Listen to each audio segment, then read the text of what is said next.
Di 16 ini di sana sudah basic speed basic speed contour map-nya sudah punya gitu. Nah, untuk Indonesia kita belum punya, tapi kita peraturannya kita ngikutin ASC 716 ini gitu ya. Peraturan kita ngikutin ini, tapi peta gempa peta angin Indonesia kita belum punya gitu.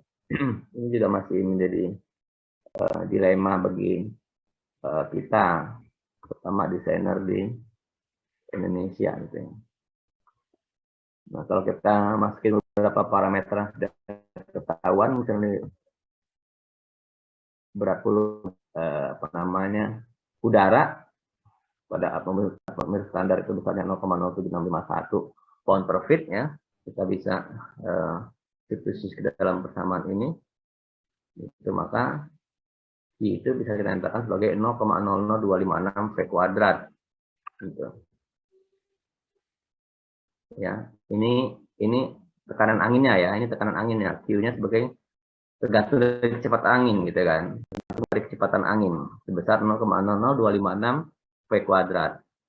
Ya, satuannya adalah ini, pound per square feet ini.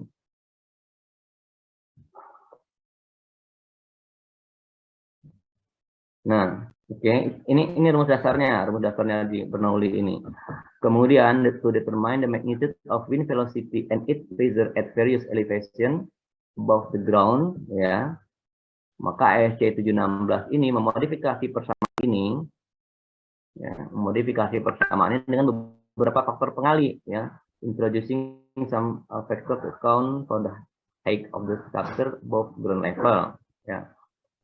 Ada KZ, ada KZT, ada KD, ada KE, ada 4 faktor yang dimasukin dalam persamaan ini. Maka jadi Q-nya menjadi 0,00256 KZ, KZT, KD, dan KE baru dikali V kuadrat. Atau kalau kita SI kan satuannya menjadi 0,613 KZ, KZT, KD kali KE kali V kuadrat dalam satuan Newton per meter persegi. Ya.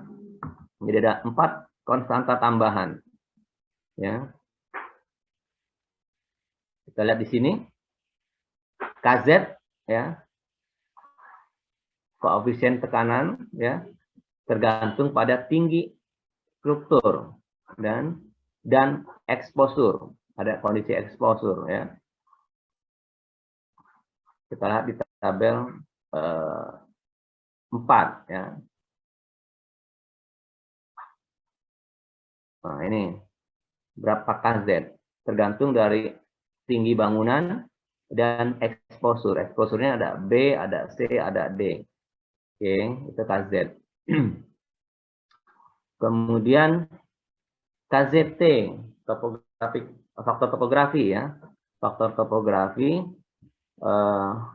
account for an increase in wind velocity due to sudden change in topography where there are hill. Ya, kalau kita bangun di atas bukit gitu, bangun di atas bukit, maka kecepatan anginnya akan naik ke menabrak bukit, naik ke atas gitu, bangun di atas bukit gitu. Maka itu ada faktor topografi KZT.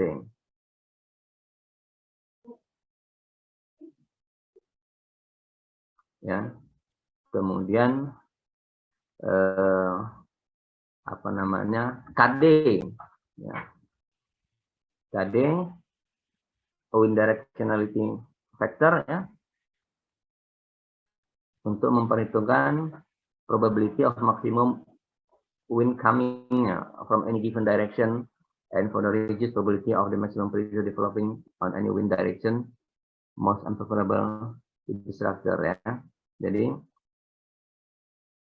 untuk struktur subject to wind load aja itu KD-nya 1 ya. Untuk mana? For structure subject to other load in addition to a wind load, KD-nya ada di tabel 5 gitu ya. Oke. KD.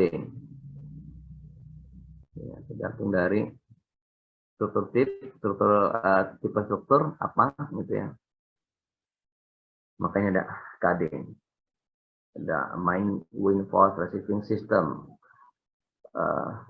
Sistem rangka penahan sistem penahan gaya angin utama ya. sistem penahan gaya angin utama.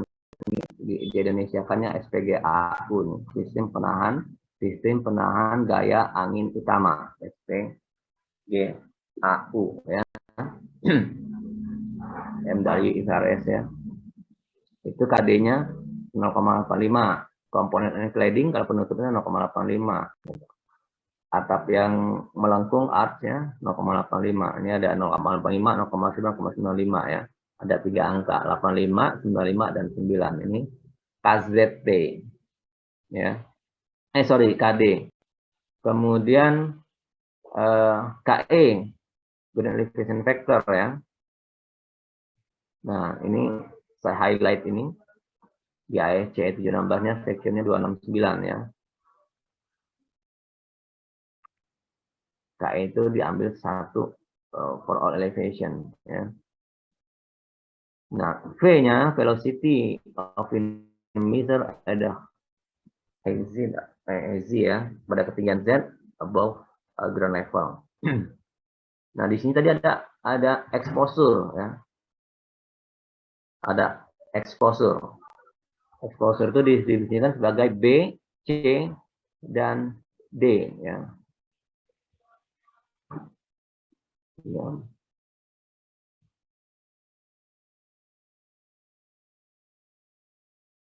Jadi B ini permukaan agak kasar ya, termasuk urban dan suburban ya. Ya perkotaan lah gitu ya. Jadi kita masuk ke dalam exposure B.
Oke. Jadi daerah perkotaan dan pinggiran kota, kalau ini permukaan juga kasar gitu ya, tapi open terrain ya, namanya.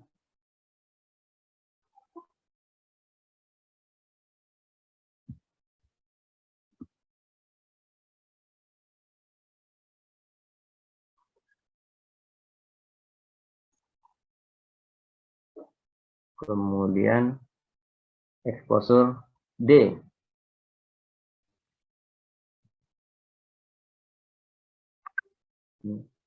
Jadi kalau yang C tadi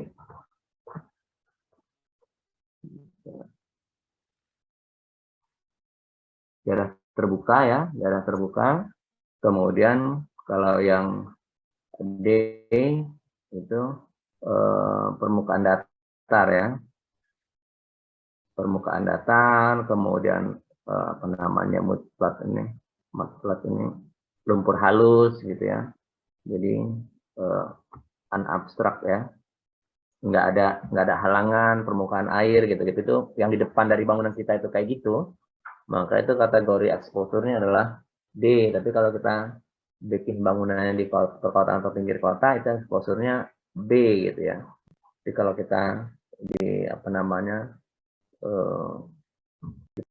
katakan gitu, di apa namanya, di padang rumput itu bisa kita kategorikan C gitu dengan penghalang tersebar dan memiliki ketinggian kurang dari 30 feet atau 9 meter ya, mencakup daerah terbuka datar dan padang rumput itu bisa open terrain ya, scatter obstruction. Jadi apa namanya, penghalang tersebar ya. Maka ini masuk ke dalam kategori C. Jadi kita cuma punya 3 ya, B, C, dan D. Oke. Maka ini akan menentukan, ini yang akan menentukan KZ kita, karena KZ kita tadi tergantung dari tinggi bangunan dan exposure ya. Ini yang menentukan KZ kita tadi yang di tabel ini. Kapan kita pergunakan ini, kapan kita pergunakan tab ini, gitu, angka-angka ini, kapan kita pergunakan ini. Tergantung dari exposure-nya. Artinya, kalau kita bikin bangunan tingginya 9 meter, kita masuk di sini, kemudian kita bangunnya di kota, maka KZ-nya kita bikin 0,7. Gitu.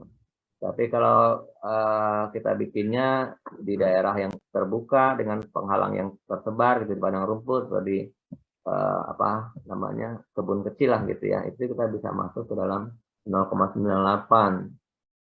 Jadi kalau kita bikin apa namanya, bangunan kita misalnya depannya danau gitu ya, atau perairan yang cukup luas gitu, maka efek dari angin itu akan menerpa langsung bangunan kita gitu. Jadi kita maka exposure-nya D gitu ya, lebih besar ya.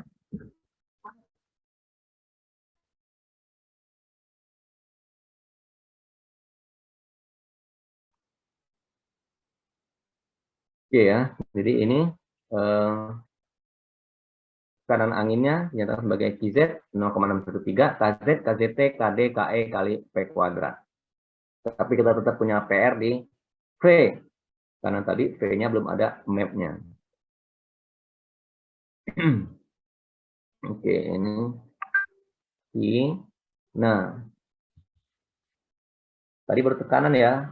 Final external pressure-nya for design of structure, jadi equation tadi persamaan ini ya akan menjadi QZ ini, dari sini QZ ya, QZ ini kita kalikan lagi dengan GCP, itu baru menjadi P ya, design pressure on the face of structure at altitude above ground ya. Jadi kita kalikan faktor G ya, dan kita kalikan dengan faktor CP, external pressure coefficient, ada di tabel 6 dan tabel 7. Kemudian faktor G-nya 0,85 untuk seluruh kaku dengan natural frekuensi lebih dari 2 Hz ya. Sementara kalau dia tidak, itu kita ada di tabel di persamaan IC 716 ada perhitungan Q.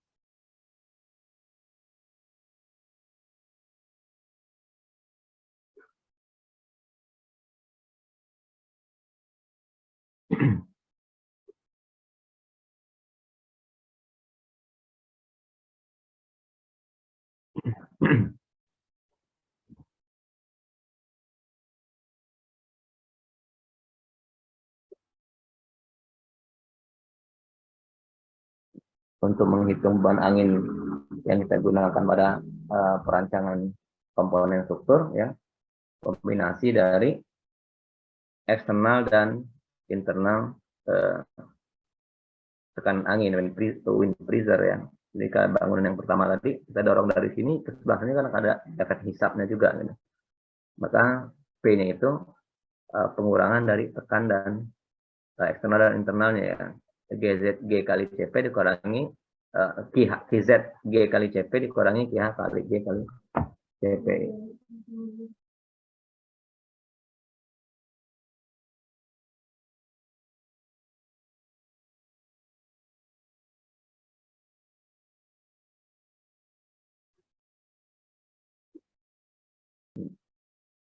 sama ya, GCPI-nya juga internal pressure coefficient ya. Kalau CP tadi external pressure coefficient, kalau CPI-nya pressure internal ya. Nah, ini tabel CP ya.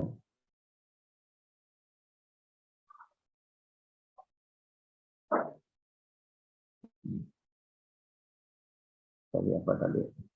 Kading, KZ, yang belum apa tadi? KZT ya, ini KZT yang belum ya. KZT, KZ-nya sudah, KD-nya sudah, KE, KZT ya. Kemudian ini KZ, kemudian ini KD, kemudian dalam menghitung menjadi PZ, tapi kita jadi P ini, gitu ya. Ini PZ-nya terpakai di sini, kita butuh GCP, kita perlu GCPI, ini CP-nya dari sini, gitu ya.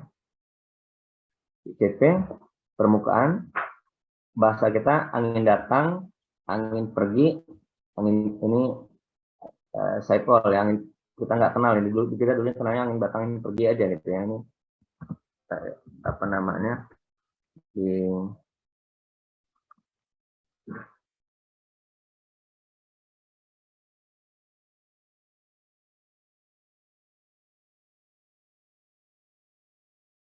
kejadian dari kan hisap ya, dari datang kanan ke kiri ya, ada angin datang angin pergi gitu.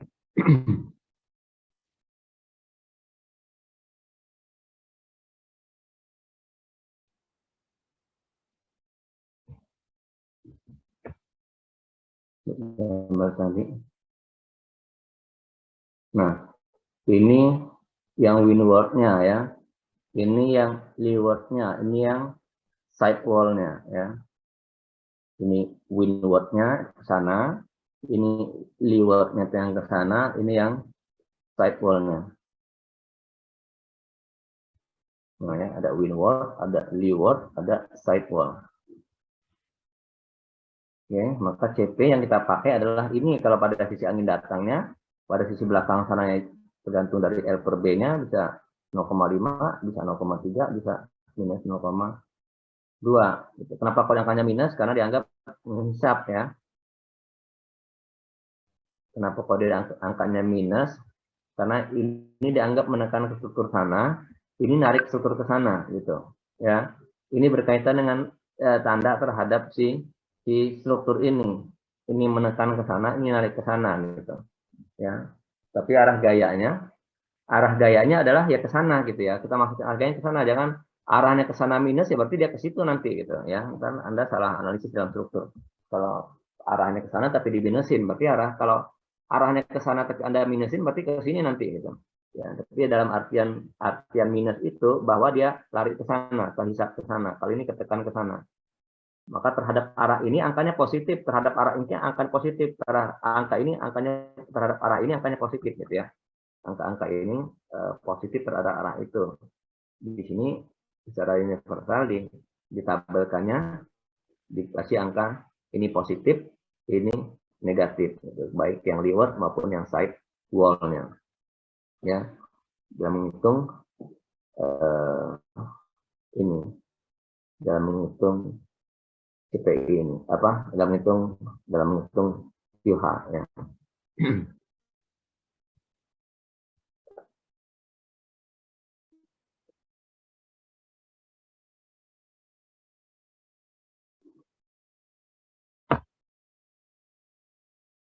Ini kalau kita punyanya dinding ya, kalau kita punyanya atap, gitu, gambar ini tadi. Nah, punya atap begini, ya. Kalau kita punya atap dan begitu kan akan ada kemiringan ya. Maka ada GH di situ, ada GH ada QH di sana, QH di situ. Nah, kalau kita bicara atap, maka CP-nya tergantung dari L per H dan sudutnya 10 derajat, 15 derajat, 20 derajat gitu. Ya, berapa kemiringan atap kita, itulah angka dari CP atau CPI yang kita pergunakan. Ini di sisi angin datang, Ini sisi angin pergi. Kan kalau akad pelana kan gini aja, ini datang, itu pergi. Gitu.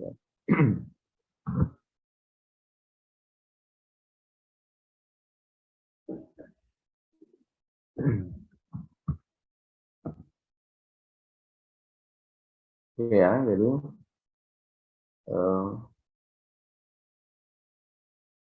kalau kita lihat di sini,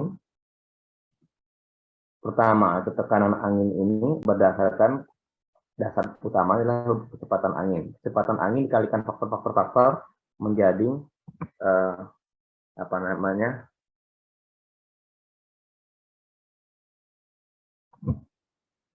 tekanan angin ya, menjadi tekanan angin. Tekanan angin ini kemudian kita kalikan lagi dengan ini untuk menjadikan dia external pressure ya, menjadi PZ ya. Kita kalikan dengan GCP. Tapi kemudian ini pun akan ada dampak dari angin datang dan angin pergi ya, yang sisi angin datang dan sisi angin yang keluar, sehingga ada selisih di situ. Artinya bangunan kita di sini kita kasih beban, tapi di sana kita tarik, di sisi belakang kita tarik, gitu kan, maka dia akan jadi selisih, gitu ya, selisih. Karena kita bukan, struktur kita kan bukan satu muka aja. Kalau struktur kita bukan satu bidang gitu aja kan dia tertekan aja, nggak ada terhisapnya. Ya. Tapi kalau kita punya apa namanya, struktur kan 3 dimensi, maka ada efek dari terhisap ke seberang sananya, gitu. Ya. Dengan catatan GCP-nya adalah tabel ini untuk dinding, kemudian tabel ini untuk atap. Ya. Nah ini untuk menentukan apa yang belum tadi ya, KZT ya.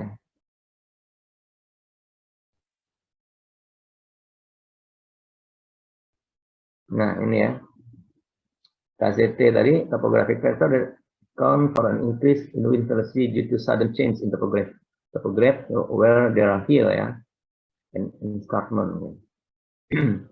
Jadi dampak dari adanya bukit lah gitu ya, atau tebing gitu. Jadi perubahan dari sana menjadi ke sana itu ada speed up di sini, ada penambahan angin awalnya segini, setelah naik bukit ada penambahan kecepatan, ada speed up gitu ya. Nah, itu yang jadi faktor KZT gitu. Di sini KZT itu 1 ditambah K1 kali K2 kali K3 kuadrat gitu. K1-nya dari apa namanya ya, dari tabel ini. Enggak, ini faktor pengalih K1-nya, ini faktor pengalih K1 juga. Ya, ini K2 ya. Jadi kita apa namanya, dengan tabel-tabel ini kita bisa menghitung KZT. Oke ya, jadi ada semua ya, KZ sudah, KZT sudah, KD sudah, kemudian KE. Oke.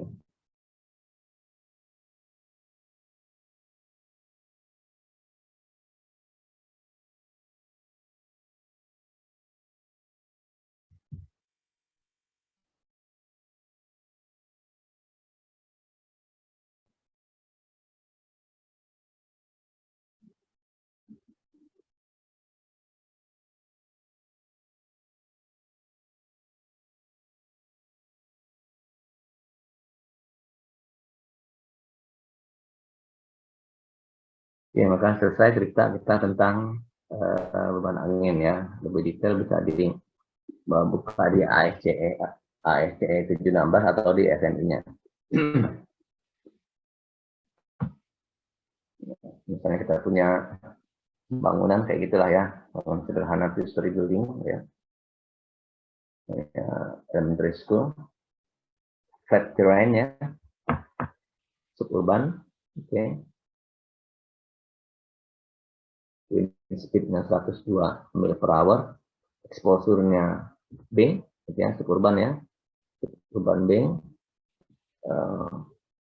kita berapa menghitung wind velocity-nya at the roof for the main wind force resistance system. Jadi sistem struktur kita ini ya, sistem penahan gaya angin utama kita adalah ini sistem penahan gaya utama kita ya. Kita punya rangka ini. Nah, angin dari situ yang tahan yang ada adalah rangka ini.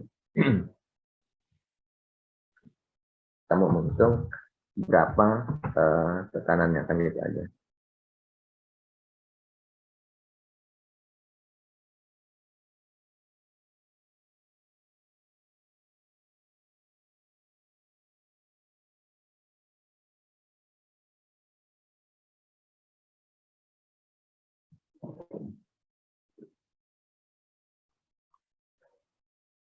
Oke, kita lagi soalnya tingginya 20 feet ya.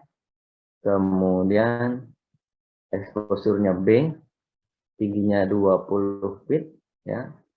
Kita tabel 26 11 ASCE, kita dapat KZ 0,7 ya. Ini kita punya 20 feet. Oke, exposure-nya B. Maka kita bisa ambil 0,7. Ya, 0,7 ya. KZ, kemudian topografi faktornya kita ambil yang 1 KZT. Karena di arah lurus ya, ada datar ya. Flat terrain ya. Berarti nggak di atas bukit ya. Kita KZT-nya 1. Kemudian wind directionality factor karena dia MWFRS, tadi KD-nya 0,85. Ini ya, strukturnya MWFRS 0,85 KD. Nah, maka kita bisa menghitung KZ-nya sebagai 0,00256. Ini kalau satuannya pounds per feet ya. KZ, KZT kali KD kali V kuadrat. Maka kita akan mendapatkan KZ-nya sebagai 15,84 pound per feet kuadrat. Nah, KZ ini bekerja di sana. Di sana juga ada yang ke situ. Di sini juga ada yang ke sana. Di sana ada yang ke sana. Sebesar tadi itu KZ GCPI, GCPH gitu apa? GCP kali GCPI, gitu. Ada efek yang di sini, ada efek yang di sana, ada efek di sana, ada efek di sana, gitu ya. Gitu. Jadi kita mengerjakan beban ini, kita ngitung bebannya ini, pas kita kerjakan ke strukturnya, gitu. Pas kita bisa analisis strukturnya, ini yang kita kerjakan, gitu. Berdasarkan KZ yang kita punya tadi, kita bisa hitung berapa ini, berapa sana, berapa sana, berapa ke sana, gitu ya.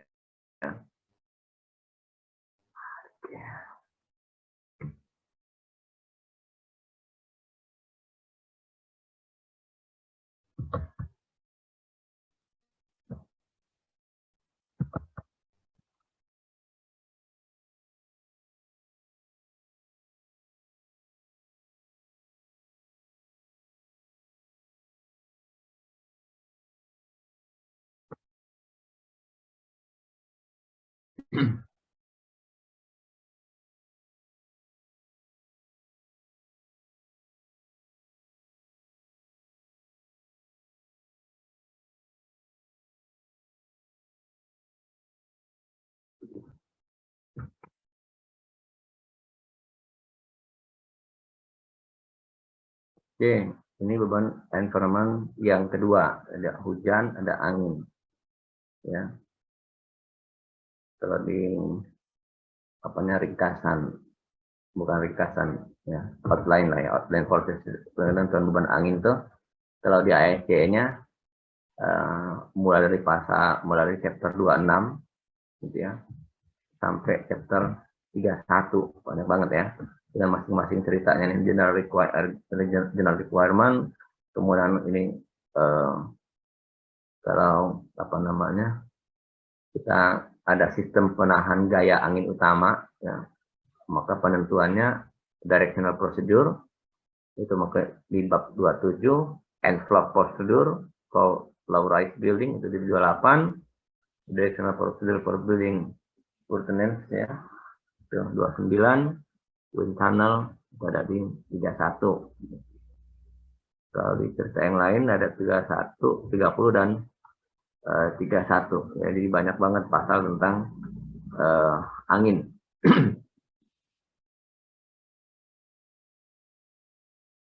Nah, yang lain, ya, environment yang lain itu adalah seismik, ya, seismik atau gempa, ya. Ulang lagi cerita, ground motion caused by seismic fault in many geographic regions can be quite significant and often damage structure. That is particularly notable in region the active geological fault. Nah, ini Indonesia, ya, masuk ke daerah sini biasanya. Banyak daerah yang kayak gini di Indonesia.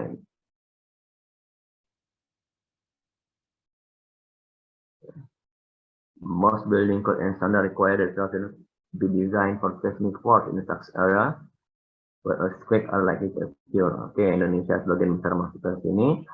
Nah, ASCE 716 standard provide numerous analytical method for estimating the seismic force when designing structure. Di ASCE itu semua dalam satu buku, ya. Semua dalam satu buku. Nah, nanti ini masih ASCE ngomongnya, tapi nanti di Indonesia bab tentang gempa dipisah peraturannya gitu, ya. Bukunya pisah. Kalau di ASCE itu jadi satu bukunya.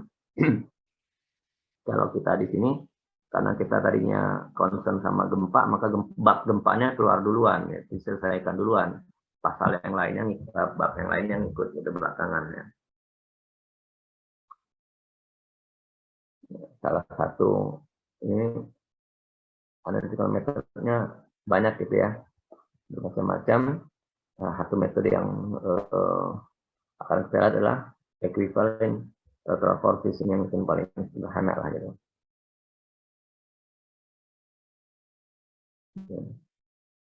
Bagaimana kita menghitung beban lateral. Mungkin sudah, ya, di kuliah gempa mungkin sudah, tapi nggak apa-apa, kita review singkat aja. Misalnya kita punya bangunan, ya, n level lah, ya, n lantai lah, maka masa-masa itu berat-berat bangun itu tergumpal pada masing-masing tingkat, gitu kan. Gitu. Maka kita bisa menghitung berapa gaya lateral pada masing-masing tingkat ininya. Kalau dibilang equivalent lateral forces, ya, beban gempa di bawah, tapi seolah-olah beban itu setara sama beban statik, ya, equivalent lateral di sana. Oke, di kuliah 2 minggu yang lalu kalau nggak salah sudah menyinggung mendapatkan SD1 dan SDS, ya, respon spektrum rancang gitu kan, SD1 dan SDS. Nah, itu yang akan kita pergunakan dalam penentuan gaya geser dasar, ya, total static lateral base shear. Ini yang akan kita menggunakan SDS dan SD1 yang ada di yang kita review di kuliah sekarang keberapa nih, kelima, ya. Ya, mungkin di kuliah ketiga misalnya, ya, atau kuliah 4 kemarin. Nah, itu gaya geser dasar V adalah SD1 per T kali R kali I dikali WW adalah berat bangunan, ya. V-nya lateral base shear for a building, to estimate the value V masuk ke the following condition. V minimum, gaya geser minimumnya adalah 0,044 SDS kali I kali W, gitu, ya. Jadi V itu dan maksimumnya adalah SDS kali W per R kali bagi I. Ini batasan dari nilai ini adalah kurang dari ini dan lebih dari ini. Di mana adalah W seismic of the building, ya, include total dead load, ya, building and its permanent equipment and partition, ya. Kemudian di sini kita butuh T. T itu dihitung dengan CT kali HM pangkat X, fundamental natural of building, which depend on the mass and the stiffness of the structure. Ya, ini persamaan empirisnya, ya. Kalau secara dinamika kan kita bisa hitung. Kalau kita punya massa, punya kekakuan, maka kita bisa menghitung frekuensi alami, frekuensi atau periodenya bisa dapat, gitu, ya. Ini kalau empiricalnya kita bisa menghitung CT kali HN pangkat X, ya. CT adalah koefisien tergantung dari jenis bangunan, misalnya CT 0,8 untuk baja, ya, kemudian 0,016 misalnya untuk reinforced concrete, ya, bisa ada tabelnya, ya, di SN ini ada atau di SC ada. Nah, kemudian HN-nya tinggi, highest level of the building ya. Ini X yang ada di sini, tabel CT dan X-nya ini potongan tabel aja gitu ya.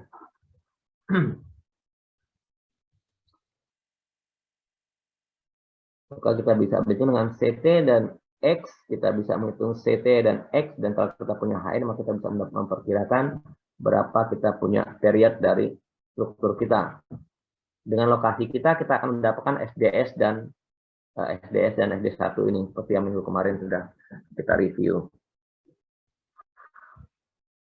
Ya, SD1, design spectral acceleration, kemudian pada waktu 1 sekon, SDS, design spectral acceleration pada waktu short periodnya atau T0,2 sekon ya. R, respon modification coefficient yang kemarin, minggu kemarin kita bicara tentang R, ya, tergantung pada jenis struktur kemarin itu tipenya apa, rangka baja, rangka momen khusus, biasa dan seterusnya. Yang kemarin kita sudah membahas tentang pemilihan sistem struktur, maka akan mendapatkan R. Nah, kemudian satu lagi tabel I, ya, faktor kepentingan, important factor-nya. Apakah 1, apakah 1,5 atau 1,25, ada tabel mana nggak tampil ya, faktor nggak tampil ya. Ada faktor importance-nya ya. Office building 1 misalnya. Ya. Jadi kalau kita bicara hospital misalnya 1,5.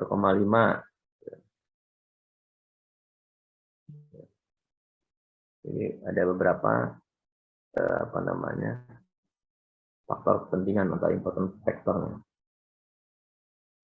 Ini potongan tabel kemarin ya, yang respon modifikasi faktor R, yang minggu kemarin sudah lengkap kita perlihatkan macam-macamnya. Building wall system, building frame system, moment resisting frame system, macam-macam kemarin ya. Nah, kalau kita sudah mendapatkan base shear V, kadang tabelnya VB, once the total seismic static lateral base shear force is given in direction for a structure has been computed, yeah. The next step is to determine the lateral seismic force that will be applied to each floor level using the following equation. Jadi Fx ini, berapa F ini, berapa F ini, berapa F ini, kita hitung dengan persamaan ini. Wx Hx pangkat K dibagi sigma Wi Hi pangkat K kalikan VB, gaya geser dasar, ya, atau istilahnya bagi adil lah ini ya, yang apa namanya, yang beratnya lebih besar akan mendapatkan resiko yang lebih besar, derita yang lebih besar atau yang lebih tinggi, dia akan lebih besar gitu ya, kira-kira gitu. Efeknya lateral seismic force applied to level X, Wx effective seismic weight at level I atau X gitu ya, Hi Hx juga tingginya. Nah, K distribusi eksponen ya, tergantung dari fundamental natural period of structure. Ya, kalau T-nya kurang dari 0,5, maka K-nya 1. Kalau T-nya lebih dari 0,5, maka K-nya 2. Kalau T-nya antara 0,5 sampai 2,5, maka kita korelasi dengan menggunakan persamaan ini. 1 plus T minus 0,5 per 2. Ya. Jadi bisa K itu antara 1 sampai 2. Ya, dia 1, 2 kalau lebih dari itu, atau antara 1 dan 2. Jadi terkecilnya 1, terbesarnya 2 untuk K.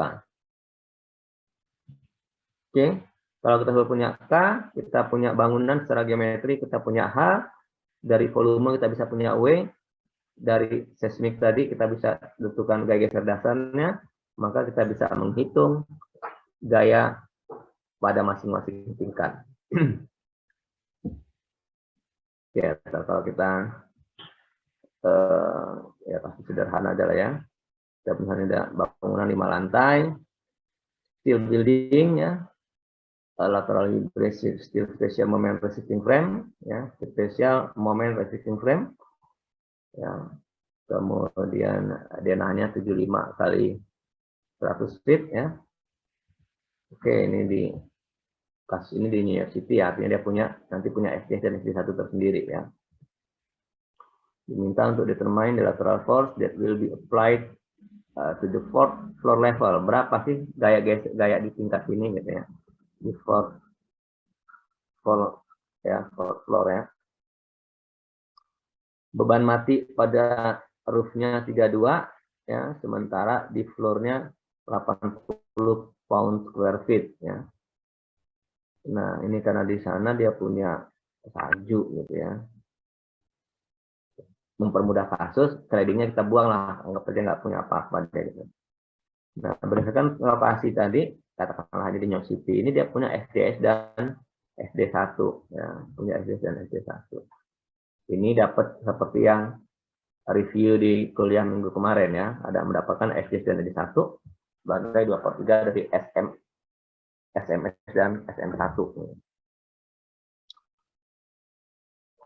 Oke, terdapat SDS dan SD1, kemudian special memory system frame, R-nya 8, kemudian office building, angka kepentingannya 1, ya. Kategori risiko bangunannya KRB-nya 2 minggu lalu ya, kita sudah kategori risiko bangunan dan kategori desain seismik ya. Kategori risiko bangunan KRB-nya 2, kemudian fundamental natural period-nya, TA-nya, kita punya CT 0,28, kita punya XT 0,8 dari tabel tadi ya. Maka kita bisa menghitung T adalah TA CT kali HN pangkat X. Tingginya 52,8 ya. Terus ya tinggi ini 1, 2, 3, 4, 5 ya. 52 ya. 52,5 feet, pangkat X, X-nya 0,8, maka dapatlah T-nya sebesar 0,67 kon ya.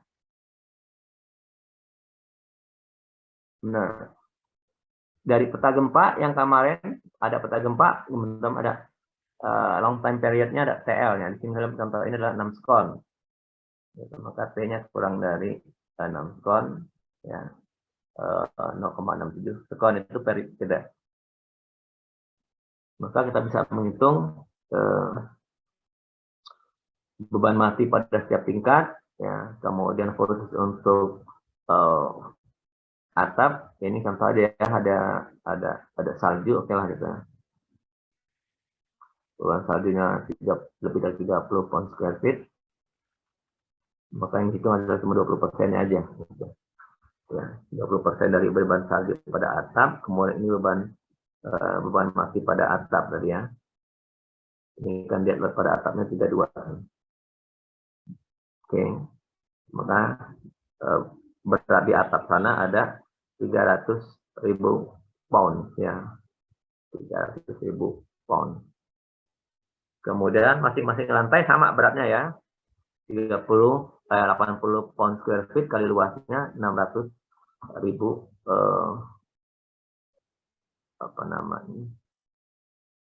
pound. Maka total beratnya, lantainya ada 4, atapnya ada 1 ya, 4 kali 600 ditambah 300, maka 2.700 kips atau kilopounds ya.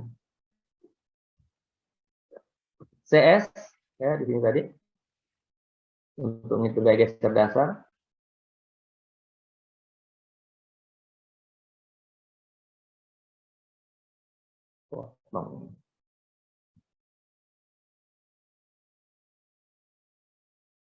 Oke. Ya, ini dari grafik yang minggu kemarin ya, CS ada SDS per R per I ya. SDS per R per IE, SDS 0,8, maka dapat SDS sekian. Sementara SD1 per TR per IE-nya 0,21 ya. Maka CS yang kita pakai 0,021 dan nilainya stabilitas juga 0,01. Maka seismic base kita V sama CS kali W, CS-nya 0,021 kali dengan W-nya, maka 56,7 kips ya, 56,7 kips, 56,7 kilopounds. Kita lihat K-nya berapa?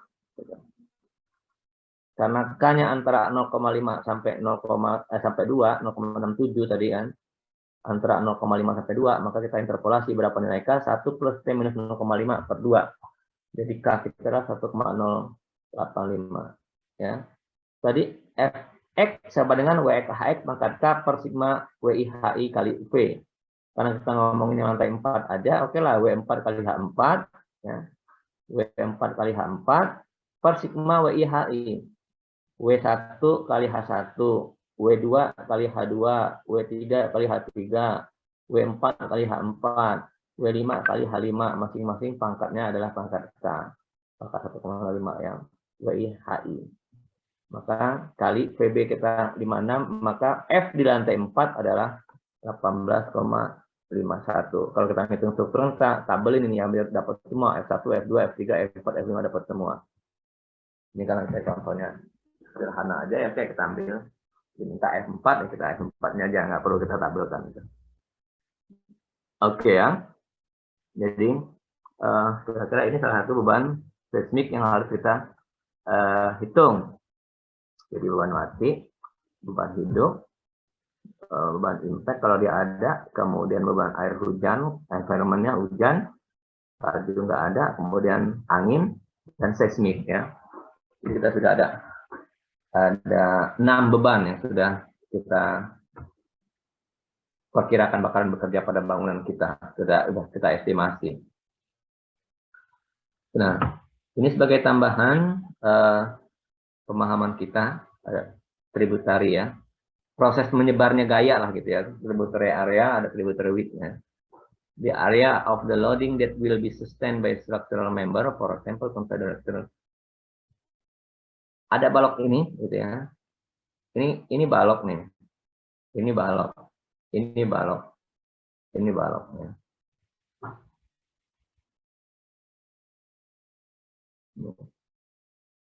Anda di kuliah beton ya, ada plat 1 arah, plat 2 arah gitu ya. Kalau LY per eleknya lebih dari 2, maka dia ada plat 1 arah gitu ya.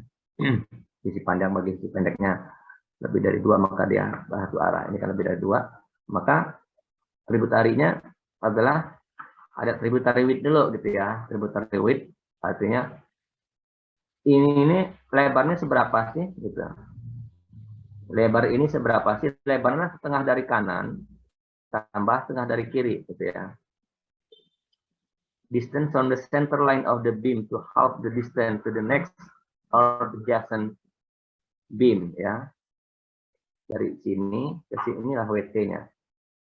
Ya, tributary width-nya. Kalau kita bilang tributary areanya, ya tinggal dikali luasnya ini gitu. Makanya yang diarsir ini ya.